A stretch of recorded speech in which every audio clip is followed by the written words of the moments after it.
This morning, let's turn to 1 Peter chapter number 3. 1 Peter chapter number 3. Just to clarify for our audience this morning, God really does like Dayton, Ohio, just not when you're there and you're not supposed to be there, all right? Just to make sure we're all clear on that. God loves the people of Dayton, Ohio.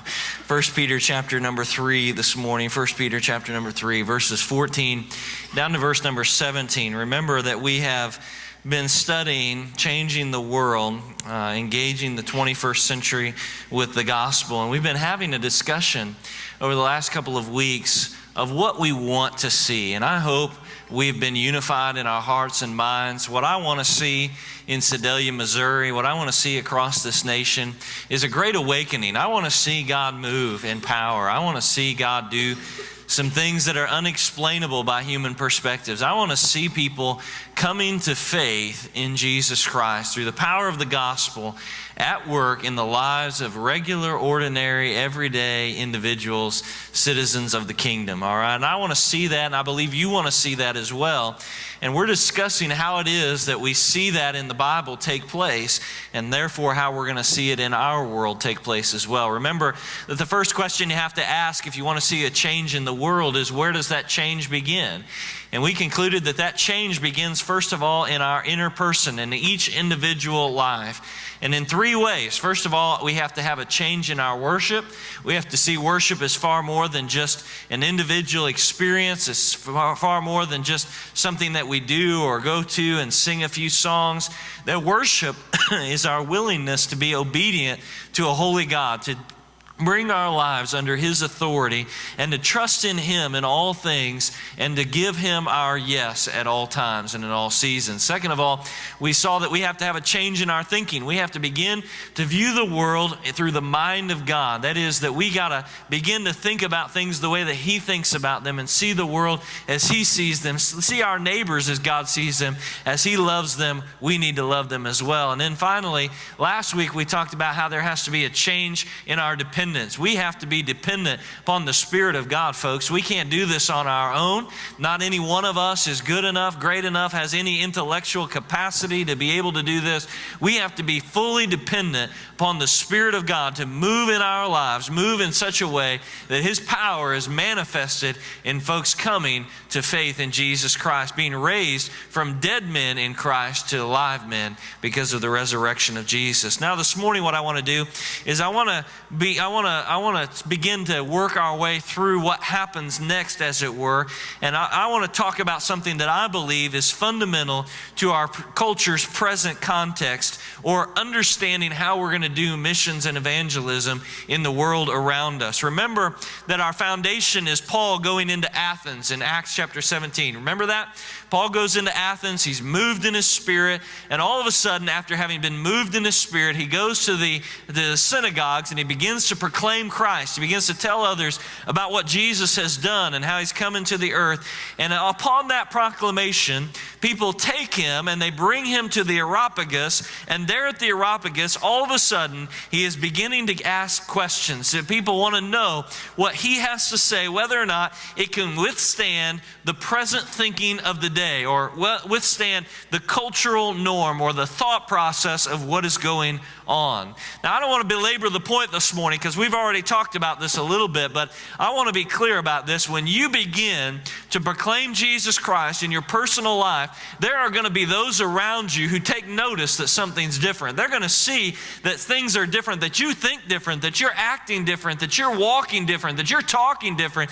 And in that moment, they're going to begin to ask some questions, and they want to compare what you're saying and what you're doing with how it compares to the common thought or the common cultural norm of the day. And that's where Paul found himself in that moment. And what I want to do this morning is I want to show you where we might have gone wrong somewhere along the way as a church, as Christians in individual lives. When we came to that moment where people began to ask questions, I want to show you where maybe we might have been flawed in our thinking. You know, today's culture is far different than the culture of many generations ago. In fact, today's culture is far different than the culture was just 20 years ago. I mean, I'm young enough, old enough, however you want to word it, to remember when they came up with cell phones. Anybody else remember that? I remember the knock on the door when the guy came and he told my dad about this new wireless system that was going to replace all landlines, and we just laughed. We said, no way that would ever happen, right? And then my dad proceeded to give him like $100 or something for this briefcase that he carried around with a receiver on it. Anybody remember those things? Yeah. Absolutely. Now today, information is at the tips of our fingers. We don't have to carry around a briefcase in your pocket, or maybe if you're Chad Harder, you might have it in your hands looking at Facebook right now, right? You have at your fingertips all of this information, all of this technology. They say that there is more technology in the original generation iPad than was on the Apollo 13 shuttle that was able to come back to Earth after its near catastrophe in space. Isn't that amazing to you? All of that information, all of that technology right there at our fingertips, able to be used on a regular basis. And yet, you know what we've seen in our world today? In the midst of that culture that is continuing to change, in the midst of a culture that has all of this power, all of this information right there in front of them, our morality has not kept up with our technological advances. If anything, it's gotten worse. It's exactly what the Apostle Paul talked about in Romans 1 when he said that God had given man over to the lust of his flesh and that he had become inventors of evil. They had figured out ways to just continue down this road of evil. We live not only in an information-soaked age, but we live in a 24-hour news cycle on a regular basis.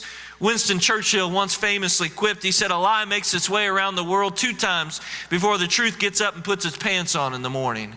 If Winston Churchill was here today, what he would say is, the lie makes its way around the world 50,000 times before the truth gets up in the morning and puts its pants on. That's the world that we now live. But you know, in the midst of those changes, and while the church has directed its attention at those things, in the midst of those changes, there was an even greater shift that took place in our culture, and we missed it. It was a dramatic shift in the way the culture was beginning to think.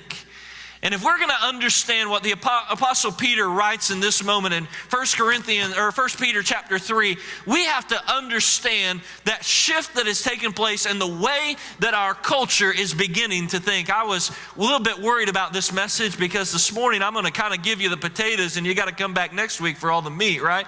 But I was going to set a foundation and a framework for our discussion, and I was a little bit nervous about it. And then afterwards, after the first service, a little 4th grader came up and said, I need to tell you something. And she told me a story about something that took place in the cafeteria that was just a simple application of exactly what we're going to talk about this morning, about the dramatic shift in our culture in the way we have begun to think. Some have suggested inside the church that today's culture no longer considers the question of truth. They no longer wonder what's real and what's right and what's objective, what is truth. They look at the present culture, the next generation, and they say, you know, they don't really care about what's true and what's false, what's right and what's wrong. I want you to know, church, that is an oversimplification of where our culture is at. I don't in any way want to profess I agree with our culture's thinking, and you know me well enough to know that by now.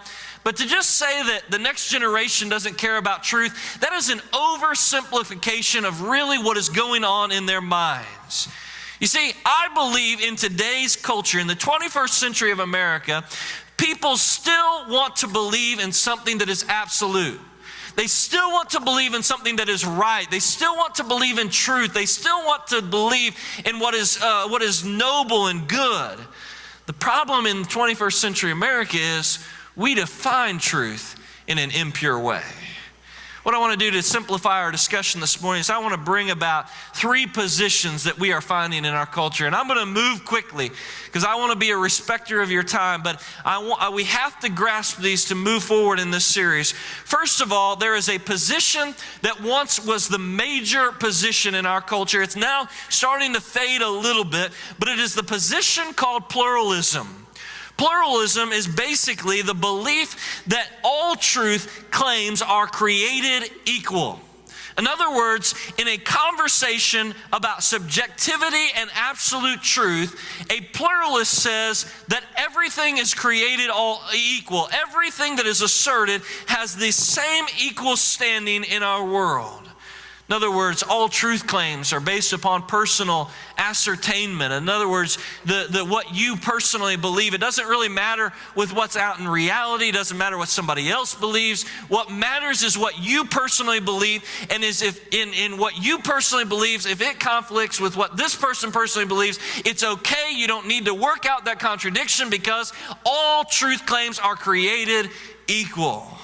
In other words, this morning, if you believe X and somebody else believes Y, that is not to say that either X or Y is right, or even that X and Y are both wrong, but rather the pluralist says it doesn't really matter. Don't solve the conflict because there's no need to solve it, because as long as you believe that X is right, then X must be right, and as long as you believe that Y is right, then Y must be right. Let me give it to you in a simpler illustration. If Joe is a Muslim and he believes that Jesus was a good prophet and teacher but not the Son of God, and Chris is a Christian and he believes that Jesus was God in flesh, in the pluralist view, there is no reason to discuss the merits of Joe's statements nor the merits of Chris's statements, because all that is important is Chris believes what he believes, Joe believes what he believes, and we don't need to solve the contradiction that lies within. Second position that has become much more popular over recent days in our culture in 21st century America is what is called perennialism. Now, it's a little bit different. Perennialism is a position that says that not all truth claims are created equal, but rather that all truth claims are the same. In other words, at the onset, perennialism sounds similar to pluralism, but it is distinctly different. Pluralism says that every position is of equal value. Perennialism says that every position is exactly the same. They're just using different terms to define them.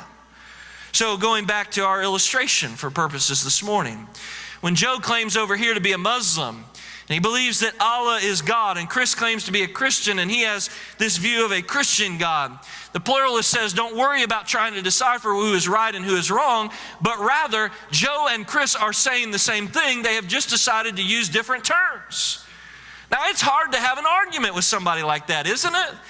They're essentially saying in that moment, it doesn't matter what you believe because you're just saying the same thing this guy's saying. You just don't realize you're saying the same thing. The perennialist says that Joe and Chris are espousing the same thing, that they're using different terms. In other words, the Muslim God Allah is the Christian God. Now, the problem in this position is not the absolute claim, but the definition of the terms or the language that is used by the participants. All competing truth claims are not equal. They are essentially one and the same. Then there's a third position in our culture. It's called the traditional view, or also known as the correspondence view. Traditionally, truth has been measured by its correspondence to reality. Does a truth claim adequately define or adequately describe what is real or what is reality? In other words, if I say to you this morning, it's raining outside, and you walk outside and you feel something wet on your head, you know that what I have said to you was truthful. It is a truth claim. It corresponds with reality. On the other hand, if I say to you that it's raining outside, you walk outside and nothing falls on your head, then you say that preacher's a liar, I'm getting out of here, right? By the way, he gave us a free exit. We went ahead and got the opportunity to go and check his truth claim, right? The correspondence view basically says that what you are saying or what you're defining must be in a correspondence, or it must correspond to what is in reality. In other words, if I say this morning it's raining outside and somebody else says it's not, the pluralist says it doesn't matter, for I believe it is and somebody else believes it's not, and what we believe is truth in itself. The perennialist says that what we're saying is the same thing, that when I say it's raining, I'm describing the condition it is, and when the other person says it's not raining, they're describing the condition it is, but it's all the same thing. We just didn't realize we were using different terms. And then the correspondent says, no, it's either raining or it's not raining. Correspondent says if I step out underneath the carport and I feel something wet hit on my head, then I know that it's raining. In this model, there is an absolute. X or Y can be true, but not both of them can be true. They may both be false, but again, both of them cannot be true. Within the framework of the correspondence view of truth, a discussion is a whole lot easier to have. Am I right about that? If somebody says we're all saying the same thing, even though it seems to be contradictory, we're just using different terms, it's really hard to argue with them. In fact, husbands, if you want to have a little fun when you go home, you can do this with your wives. You can say, I'm saying the same thing, we're just saying it in different ways, right? Just continue to, never mind. However, the problem with our present culture, we are told, is that no one thinks in terms of absolutes any longer. We're told that the correspondent view of theory of truth has gone out the window, and nobody any longer worries about what is reality. Now, I want you to think with me on some terms, and I hope you'll learn something and hang with me, because this is vitally important to our discussion. We are told that our present world is dominated by two positions on religion. The first is either all religious claims are equal and there is no need to search out what is absolute, or our culture says that all religious claims are exactly the same, they're just using different names for God. Within that framework, you can see why it is a monumental task of changing the world through the gospel. Because the world's thinking has been so polluted into absolute, utter nonsense.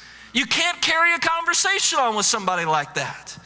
Within that framework, you cannot even espouse the gospel, because in so doing, they say, I agree with you, but I'm going to say something contradictory. It's impossible to ever carry on a conversation. But here's my assertion this morning, and this is what I think is so important. Despite the best attempts by many in our culture to convince you that there are people out there, that nobody cares any longer about truth and truth claims, the reality is when it's raining outside, both the pluralist and the perennialist grab their umbrella. They may try to convince you that they don't care and that they're all saying the same things, but the reality is they know there must exist real and absolute truth. All of mankind knows this. All of mankind knows that there must be something that is not subjective, something that must last, something that must be right, and something that must be wrong. Despite the best efforts of some people, people believe today in the 21st century in truth. Therefore, reaching the 21st century with the gospel requires that you and I be ready and willing to give a defense of that truth. We should expect that when we engage the next generation with the gospel, they're not going to respond like they once did. I was thinking about this a little bit this week while I was preparing this message. When I was growing up, I don't remember anybody in my school who didn't go to church at least a couple of times a year. Now, I'm not saying that we were in agreement or that they were all believers or anything like that. What I'm saying is, growing up in this small little town in Altamont, Illinois, everybody went to church at some point. If nothing else, it was at least Easter and Christmas, right? And nobody really picked on somebody else because they didn't believe in God. They may not have acted like they believed in God, but everybody recognized, they were trained, they were taught in their homes that there was some supernatural power that existed beyond themselves. There was at least some conception of God. Our little Baptist church, we used to host these tent revivals in the fall. You get these big tents, fill them full of chairs, semi-trailers come in and set their stages. Evangelists would be brought in, musicians would be brought in, and they would perform. The evangelists would preach, and the musicians would lead in worship. And all of a sudden, you would see people coming in moments to faith in Jesus Christ. Folks that you knew didn't go to church on a regular basis. Folks that you knew didn't live out any professed belief in Christ in their life. And yet in single moments, just hearing the evangelist say a certain few lines, all of a sudden they were moved to come to faith in Jesus Christ. We'll be really careful here this morning because I don't want to be misconstrued or confused on what I'm saying. I want you to understand what I'm about to say. We don't see that much anymore. We don't see a lot of folks just coming to faith in an instant, in a moment. Are there examples where it happens? Absolutely, absolutely. I've had opportunities to be a part of such things. I've seen others come to faith when I've gone and done revivals. One woman that sticks out in my mind is a little young lady by the name of Annie, and she came to a revival that I was preaching, and she had not been raised in a religious home, had no affiliation, had not ever even considered the concept of God. And one of her friends said, "Hey, why don't you come to church with me?" She came. I preached that night on dying like a fool. And that night during the invitation time, she responded, received faith in Jesus Christ. And I watch her every once in a while on my timeline on Facebook when I can figure out how it works. I see her stories about how she's continuing to grow in Christ Jesus. Yeah, absolutely, there are those encounters, but we used to see a lot more of them. And I want to submit to you the reason why, I think, this morning. Today's culture is continually being bombarded with the denial of an absolute truth regarding God. In fact, they're being bombarded with this idea that God doesn't exist at all. And then they are bombarded with all kinds of images and information. And the problem is they're trying to figure out how to process it. And when you come, you are one more voice in a sea of millions of voices. Today we live in this information-rich era when they have all this information around them. And the result is that we have a culture that doesn't generally make quick decisions. Now, before I go any further, I want to chase a rabbit here for a moment, and I want to give you one positive outlook of that. We could talk about how negative it is and how much more difficult it makes evangelism, how much more difficult it makes winning our friends to Christ. But you know the positive side of that? What I've seen over the last 10 years is when somebody professes faith in Jesus Christ and they really make that decision, you know what happens? They are committed followers of Jesus Christ. They didn't make a snap decision. They sorted through everything that was out there and they came to the conclusion that Christ was the answer. The negative side is, church, that it takes a lot more effort on our part. It's going to take a lot more work. It's not to say that there aren't some that are going to come immediately to Christ. It's to say that today's culture is conditioned very differently than the cultures before it. It's going to take a greater amount of time on the part of the church, a greater amount of effort. People are going to ask us to explain our positions. They will Google what you say and see if it compares to what they are reading on a regular basis. They want to know if what you are saying really measures up with what is being offered to them. My question that I want us to consider ever so briefly this morning and over the course of the next 3 weeks is, how is the church supposed to combat that shift in thinking?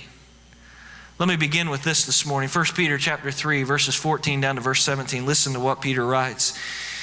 He says, "But even if you should suffer for righteousness' sake, you will be blessed.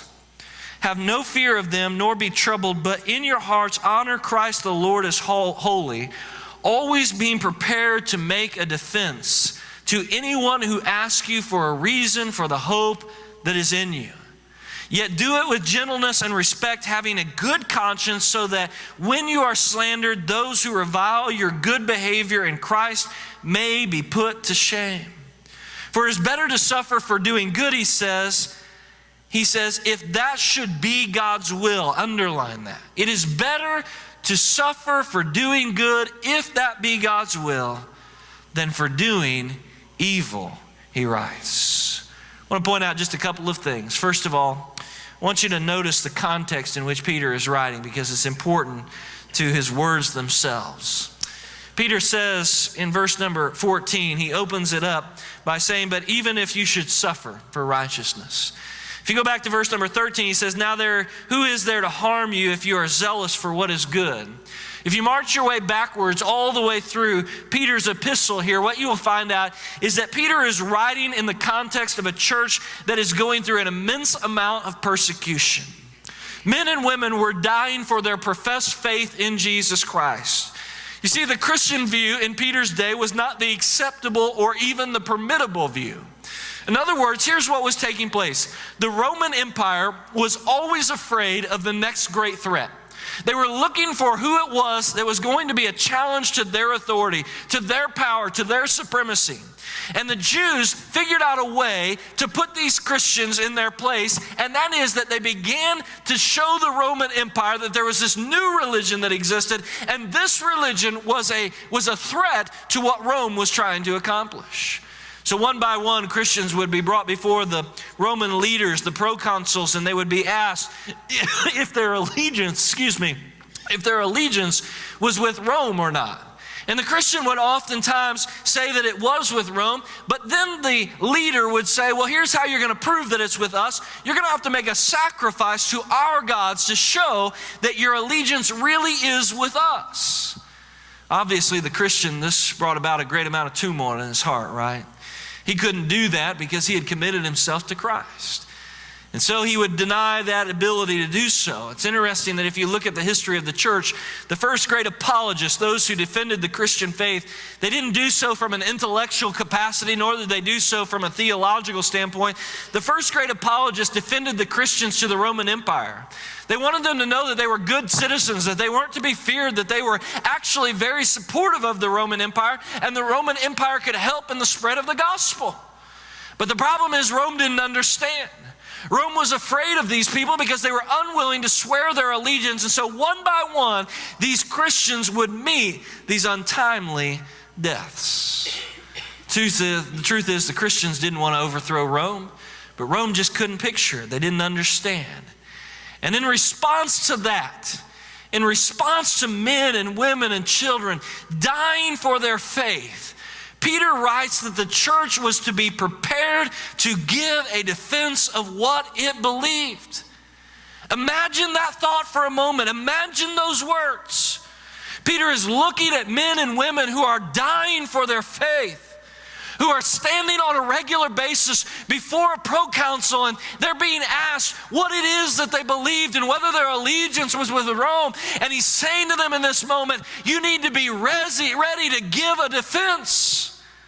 That word he uses for defense, it means a seasoned argument. It's a legal term to speak of what a defense attorney would do on behalf of his client. He's saying in that moment, you need to be ready to give a seasoned defense, a seasoned argument for why it is that you believe and why you believe what you believe. On a regular basis, they were being brought in this moment to be able to have to give this account. And I want you to hone in this morning with me ever so briefly on how he argues they should make this presentation of their defense. You see, before we can examine what it is that was to be said, Peter gives a carefully articulated statement about the life of the believer. He says, first of all, in verse 15, that we are to honor Christ as holy in our hearts. Meaning that the first step in giving any defense for why you believe what you believe is giving Christ a place of prestige and honor in your personal heart. And he adds the word holy. In other words, give him a place of honor, of holiness in your heart. Peter is saying that you and I are to give Christ a place of prestige in our personal lives before anything else. This is where we began several weeks ago. We said that changing the world begins with changing me, and changing me begins with a change in my worship. Worship isn't about a song that is sung. It's not about a meeting place. It's not about a time. Worship is about honoring Christ as holy, about recognizing his authority over me and being willing to be submissive to what he's wanting to do and coming under his authority in great obedience. You and I are to honor Christ, and the way that we do that is twofold. First of all, this morning, in the inner man, there must be a commitment within us. A willingness to say, you know what, today is going to mark a new day. I'm going to commit on this day that Christ is going to be the apple of my eye, the supreme goal of every endeavor, that Christ is going to be the most prestigious and most important, most honorable part of my living. But then second of all, there's a response on the outer man. That is, that there must also be a change in living because of that change on the inner man. That's what leads Peter to write in verse number 16, having a good conscience, so that when you are slandered, those who revile your good behavior in Christ may be put to shame. And again in verse number 17, for it is better to suffer for doing good, if that should be God's will, than for doing evil. In the simplest of terms, what Peter is teaching is the most practical of all truths. The world we live in will call us to give an account for what we believe. They want us to understand, they want for us to explain it, even if it is insincere at the moment. At times they will bring us up on their TV shows and they will talk. And they'll say, go ahead. You know, they come on Donahue's show and they put three liberals over here and they put a pastor over here. And then they try their best to make him look as foolish as they can. And I get that. Sometimes their motives are not all that sincere. I recognize that. But if you are living out the gospel, the world around you will ask you to give a reason. They will want a defense. They will want to know what it is that is different. In fact, maybe we could go to the other extreme and say perhaps the reason so many in our culture are not asking questions, the reason they're not asking more questions about the gospel is because they're seeing so few actually live it out in front of them. Just one thought to think about for a little while. The world we live in will call us to give an account for why we believe what we believe. However, this morning's message is pretty clear. The defense of your belief does not begin with what you say. It begins with the life that you live. We live in a culture that says it hates hypocrisy, and yet it accepts hypocrisy on every level except in religion itself. Religion is held to a totally different standard. The message this morning is that in the midst of an ever-changing personality, our culture is in search of truth. And if you want an opportunity to share that truth, they want to see it at work in your life first. They want to see that that truth has actually made a difference in the way that you're living. They want to know that what you believe isn't something that you just profess on a Sunday morning. They want to know that it has literally, radically changed your family. They want to know that it has actually done something for them because, listen, there is a sea of a million voices. One voice over here that says it's cool to smoke, and one voice over here that says it's not cool, it'll kill you. One voice over here in the middle that says, it's neither one, just decide what you want to do. And so they're looking to see what is the end result. We are living in a culture that is consumed with the so what question. The question that says, okay, it's great that you feel that way. It's great that you believe that way. But so what? What difference has it made in your life? What real, tangible, measurable thing changed because of what you're professing? Peter says you need to be on that day prepared and ready to give a defense, but in order to give that defense, here's what you have to do. You have to change the manner of your life itself. You know, I believe that our culture, in the midst of its ever-changing personality, realizes that it has not yet found absolute truth, absolute reality. And you know why I'm convinced of that? Because they're continuing to search for something more. If they weren't searching for something more, then they would have found what that it was that they were looking for. But the fact that we are continually searching more, shifting from one position to another, shows us that we are living in a culture that wants truth. It just doesn't know where to find it.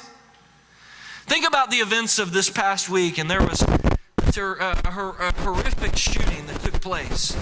And the first report that came out was the individual was a part of a particular political party, and you might remember the story, and I'm not going to highlight that for you this morning, but they said he's a part of a political party, and this is why he did it. And then you come full circle to the end of it, and you find out, no, the guy wanted to kill Christians, and so he moved to that school for that specific purpose. You could not find two things that were more diametrically opposed. That's how shifting, how changing our culture is. And it happens in a moment, in an instant. But I want you to know, I have seen it in the faces of young people over and over again. They recognize that this isn't satisfactory. That there has to be something more, that there has to be something that doesn't change, that doesn't shift.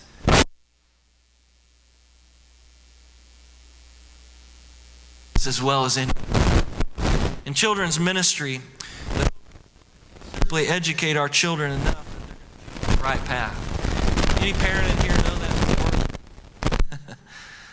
You can educate your children over and over and over again. Over there, choose that path. You know what we've learned? is that our children need to see the change in us before they listen to the words that we speak. They will listen, they will do things based on the character that they've seen modeled. My son illustrated this to me. This is one of the things that I thought was well about what Brother Chad said this morning. He said, God speaks to us in ways that we can understand. The other night we were coming out of Colton's and we were getting ready to cross the road, and he stopped and there was no car coming. And it caught me a little bit by surprise that he had taken the time to stop. And so I said, Isaiah, why are you stopping? And he said, well, you didn't tell me it was okay to go. And so I said, okay, it's okay to go. Let's go. And I learned in that moment that there was something along the way that had taught him that he could trust me in that matter. Now, he didn't trust me in anything else, but he trusts me in that matter when it comes to a moving car. Folks will want to see a change in you before they listen to the words themselves. It's played out on a global scale all around the world in all different age groups. People want to see what you claim to believe and the change it has made in your life before they go fully in. Peter begins with the church here in this moment, in the midst of their persecution and with their conduct, in a place that you and I might not have expected him to go. I'm thinking if I'm Peter in this moment, I'm writing to people who are standing on a regular basis before the Roman leaders and having to give an account. I'm thinking if I'm Peter, I'm saying, okay, you need to tell them this, you need to tell them this, you need to tell them this, and you need to tell them this. But instead what Peter does in this moment is he looks at these people who are going to be called to give an account for what it is that they believe, and he says to them, you need to show them through the way you live your life. You need to show them through your character and your countenance that the gospel has made a difference in your living. Does that mean there's not a time to be informational? Does that mean there's not a time to share what it is that we believe and to explain our faith? Absolutely not. There is definitely a time to do that, and it's important that we do so. What it means is that you cannot connect or you cannot disconnect what you say with who you are. It's as if he's saying in this moment, if you will live differently, the people around you will want to know why you are living differently. They will ask questions, and then in that moment, you should be prepared to give a defense for what you believe. First, live it out in front of them. Let them recognize that there's something different about you. And then when you do that, here's what will happen. You will be ready and prepared to give a defense of the gospel. Parents, let me just say that this is something, some of you are parents of kids that you feel like have gone astray. And all the time we're praying, many times over, I've prayed with many of you, praying about how the kids are going to come back. And there's always this innate desire in us to try to convince them that they're not right. I'm going to suggest to you this morning that most of the time they already know that they're not right. What they're looking for is for you to live the gospel in front of them. They're looking for you to show them what tangible difference Jesus has made in their life. And if you will do that, there will come a point, I promise you, when at some time they will say, why? Why? What brought you to that point? People like to know the so what of the question before they measure its trustworthiness. I'm not saying it's fair. I'm not saying it's a right way to measure truth. I'm saying it is the shift in our culture. They want to see the so what. They want to know that you believe what you believe enough to act it out on a daily process. I want you also to know this morning that the greatest testimony you possess is not what God has done in the past, but what God is doing in the present. Isn't it amazing how often we forget what has happened in the past? I'm continually amazed that when somebody forgets, they get upset or whatever it is, and they forget what has happened in the past. They can only be consumed with the present. And listen, this is the pot calling the kettle black. I get that same way in my life. And beloved, what I'm telling you is you need to, in the present, live out the gospel. And that is how you will engage the next generation. Because if you'll do that, they will begin to ask the questions about why, how, when did it happen? Stand with me reverently and let's pray. Father, thank you so much for this morning, for the opportunity you've given us to be